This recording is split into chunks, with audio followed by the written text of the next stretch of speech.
Hey guys, good afternoon. We're back at it again.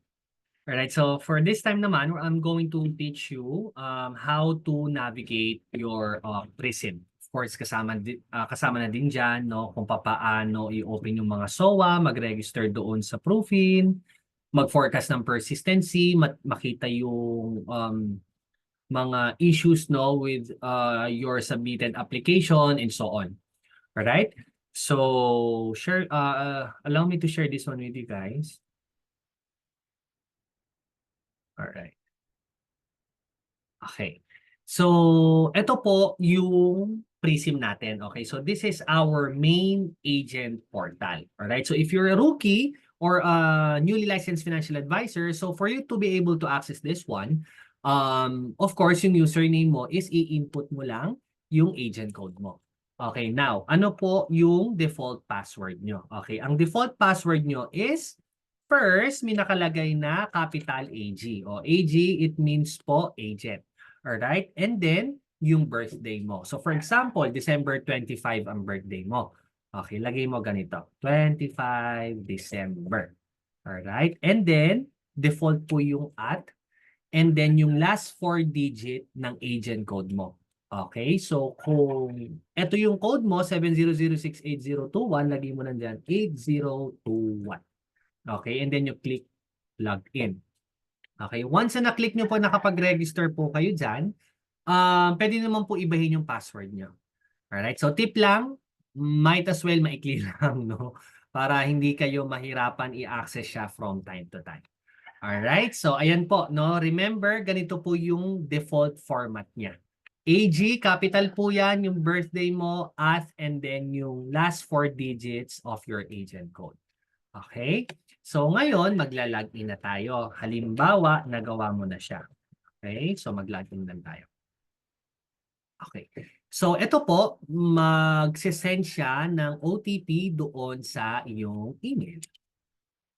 Alright? Dati po kasi walang ganito, no? Ngayon lang siya nagkaroon ng MM na ganyan. Okay? For security purposes na rin siya, of course. Alright? So 327842. Okay. 327842. Ayan. Ayan. Ito na po yung homepage ng inyong agent portal or what we call Prism. Okay. So guys, ang una nyong gagawin, no, mag-register muna kayo dun sa Proofin na tinatawag. No? Every Tuesday may magte-text po sa inyo ng gabi. Okay. So punta ka lang dyan sa Quick Tools.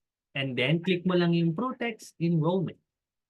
Alright, so ipapa-input po dyan sa inyo yung number and then kapag na-input nyo na po yung number nyo, i-click nyo lang po yung done and then that's it. Ganun lang po siya kasimple. Alright, so pag nagawa nyo na yon every Tuesday, of course, may makaka-receive na kayo ng text from Trulab. Makikita nyo kung magkano papasok sa inyo by Wednesday. Okay? Next, paano natin malalaman kung enrolled na yung BPI account mo?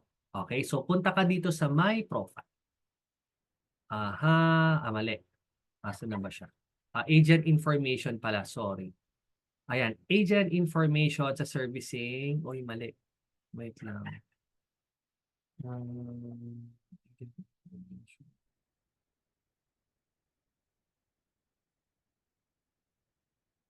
Notification. Profile. Never manage. Wait lang. Then,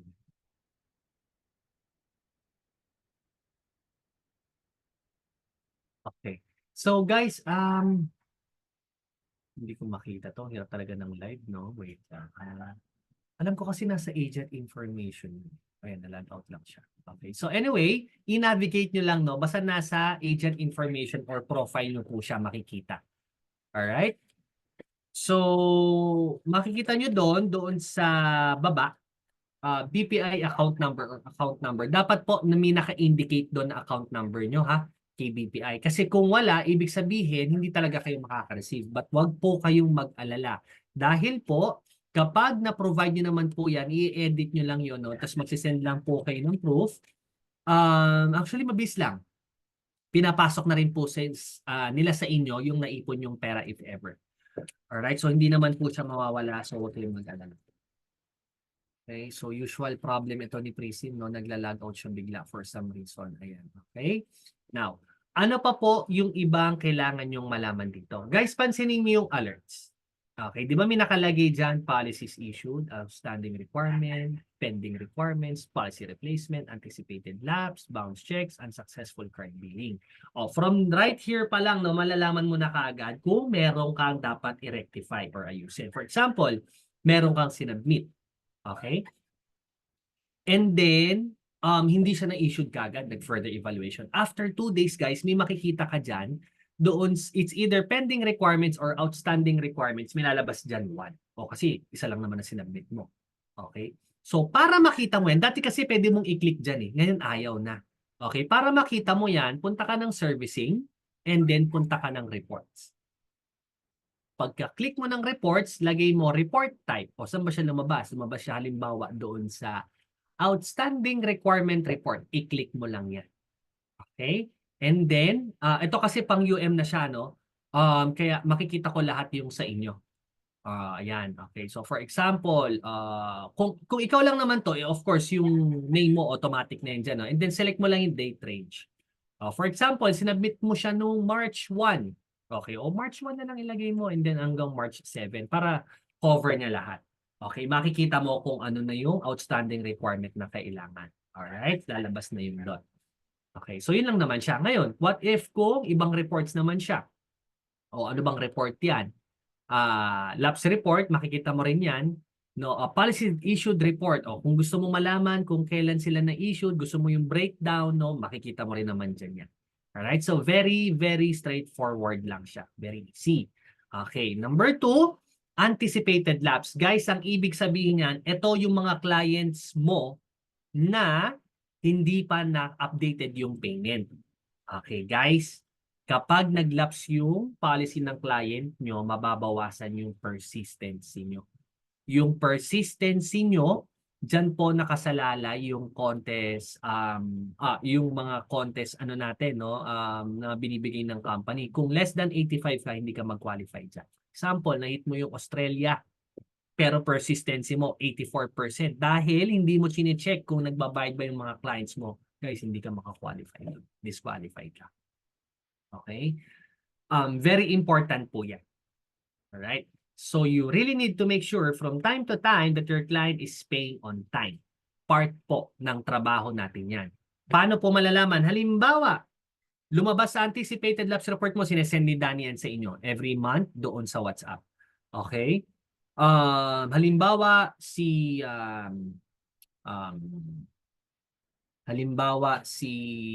ba to? O kahit sino na lang dito. O, halimbawa, hindi pa nagbabayad itong si Caroline Uy. Okay, for example. Guys, confidential to ha.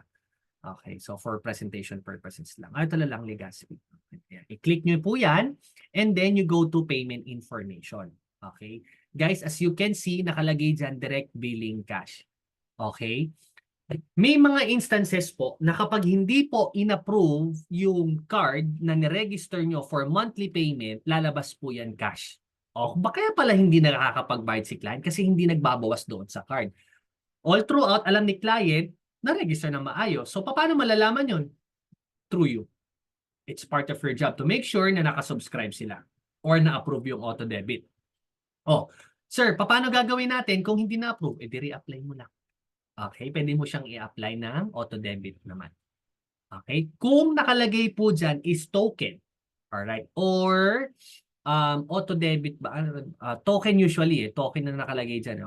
Pili ako ng iba, no? Na naka-token payment. Ayan, credit card or token. Debit card, same lang po yun. Token payment or credit card, debit card, same lang po. Ibig sabihin, naka-subscribe po siya. Alright, ngayon, makikita mo dito no kung updated o hindi. Guys, March lang ngayon, di ba? Okay, March ngayon. Ang due date niya is April 4. Ibig sabihin, bayad siya ng March. Kasi advance din yung April, hindi pa naman dumadating. Pero, kapag ang nakalagay dyan is January 4, o ibig sabihin, March na ngayon, di ba? So, ibig sabihin, January, February, hindi siya bayad. Maglalaps na yan on the 3rd month. Okay? So, January, February, March. Kung January po nakalagay dyan, ibig sabihin, January, hindi na siya bayad. January, February, kailangan ng bayaran ngayong March yan. Actually, kung March 4 yan, terminated na. Or lapse na yan. Kasi 7 na ngayon. Gets nyo? Okay, so ganun po nag-work yan. Alright? So, you really need to um, take time, okay, or find time to check this with your clients. Alright, so makikita mo rin dito yung plan details, fund details, beneficiary, no? Hindi ko na siya i-click, syempre, confidential na yan. Baka makikita nyo, no, kung magkano na yung mga pera nila.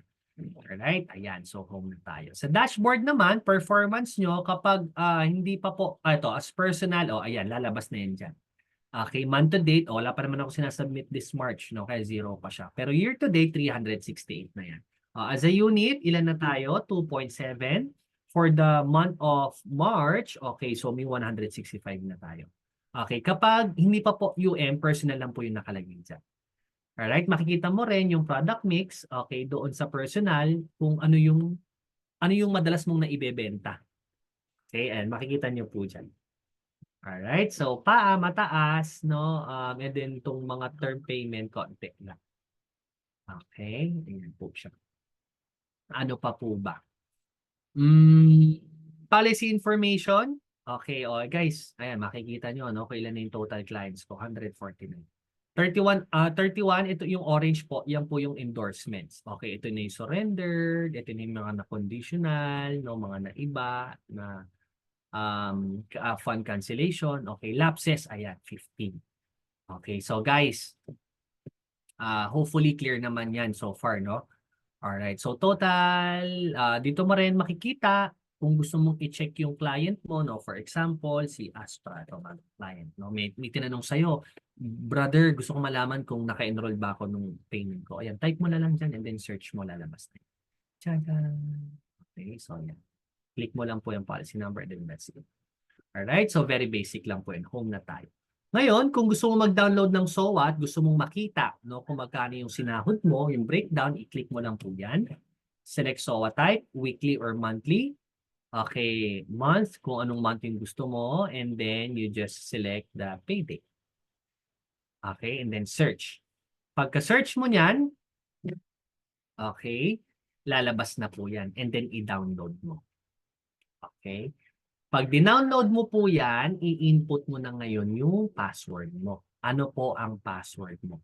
Date coded. Okay? And then and then last 4 digit ng code mo. For example, na-code ka ng February 15. Okay, so ang password mo is 15 capital FEB. Okay, and then last 4 digit ng code mo, which is 8021, mau-open yung details mo. Yung SOA. Okay, so again, date coded.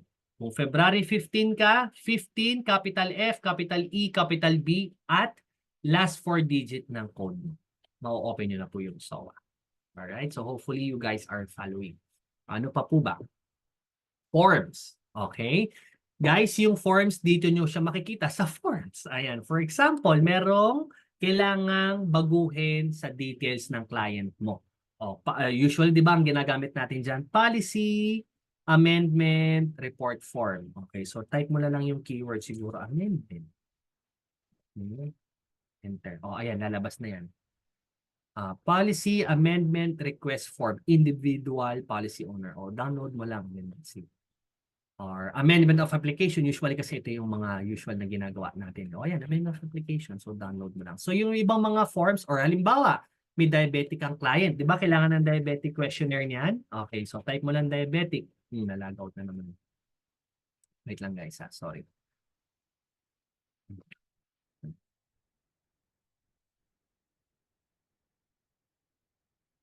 Sana maayos ng head office natin yan, no? Kasi minsan talaga nagla-log out sila bigla for some reason. No? Dati hindi naman siya ganyan. Okay, so yeah, hopefully, no? For sure naman maayos nila. So, hindi mo set ng OTP yan kasi nga na-open pa naman natin. Okay, so in short guys, ayan yung mga dito sa forms makikita yung mga hihingiin, no, if ever para ma-issue yun. Okay, so going back, diabetic. No, meron kasi isa sa requirements sa mga diabetic clients, yung diabetic questionnaire. O, ayan, makikita yan. O, pwede nyo na i-download yan and then send nyo kay client and then si client, yun na ipapakita sa doctor niya. Okay, para ma-execute siya or masagutan. Okay, so ayan, home lang natin. Ano pa po ba? O guys, ito last na. Ito yung pinaka-importante. Persistency tool. Guys, dito nyo malalaman kung magkano or kung ilan yung magiging persistency nyo. Okay, so click mo lang yung persistency tool. Okay? Guys, personal ko, boom, 0. Guys ha, huwag nyo nang tularan si UM. Okay? No, hindi ko naman kasalanan yan, but it happens. Okay? But it's not the end of the world. Alright? So, laban lang. Okay? Pero, masusolusyonan naman yan. Paano po masusolusyonan yan? Guys, forecast for persistency mo. Okay? Now, bakit po ako nag-zero? Kasi guys, meron akong kliyente na nag-lapse, pinalapse niya. Okay? Pinupush ko na i-surrender, ay naman niya i-surrender, hindi na nakikipag-coordinate, hindi naman natin pwedeng pirmahan yun na talagang hindi niya alam. Baka matanggalan naman tayo ng lisensya, di ba? Nasabi ko na yun sa WhatsApp, no? So, ito na yung pinaka-worst case. Kaya you really need to assess if this is something na kayang i-shoulder ng client mo. Huwag yung benta ka ng benta. Kasi ikaw rin maapektuhan yan in the end. Alright? Kaya bilib ako doon sa mga yung mga 100% yung persistency nila. Ibig sabihin, they are doing their job talaga literally. Alright? But again, if ma-experience nyo siya, it happens naman talaga. Minsan hindi mo maiiwasan. Di ba? So, paano po siya maibabalik? Ang nangyari po kasi sa akin, last year, wala na po akong benta. May mga nag-surrender, meron akong mga nabentahan na, okay. No, in short, may mga endorsement ako, pero wala akong benta. Kaya malaki po ang affected sa akin talaga. Okay, now, paano ko siya mababalik? O, kailangan mo mag-produce. Okay? For example, gusto kong ibalik yung persistency ko ng above 85. Magkano ba ang kailangan kong i-produce? Let's say, ngayong March, magkaroon ako ng 300,000. Ayan, balik na ako ng 92%. Okay, pero nga, halimbawa, meron akong client, dalawa, isasubmit, 36K yun, 72,000. Hindi pa pasok, 77 ka lang. Diba? So, dito palang malalaman na. Okay, halimbawa, may client ka, hindi na nagpaparamdam sa'yo, girl. Oo. Ang laki nun, Elite 15. Di ba may lapses dyan? Assume mo na magla-lapse. Ay magpa-surrender eh. So surrender mo na, hindi nakipag-coordinate. Magkano Elite 50 natin? Di ba 85,000 per year yon? Type mo dyan, 85,000. And then enter na. Zero ka na zero na naman. Okay? So guys, ang laking impact niyan talaga, no? Nakakatakot na nakaka-stress. Pero kaya namang habulin or solusyon. Paano po mahabol yan, sir? Benta. Yeah. Kung ayaw mo umabot sa point na naghahabol ka, ayusin mo yung business mo. Alright? So, ayan. So, ang ngayon po sa akin, 44%. Pero again, dapat to, nag-90-something na to. Kasi ang production ko, hindi naman 84,000, 360 na.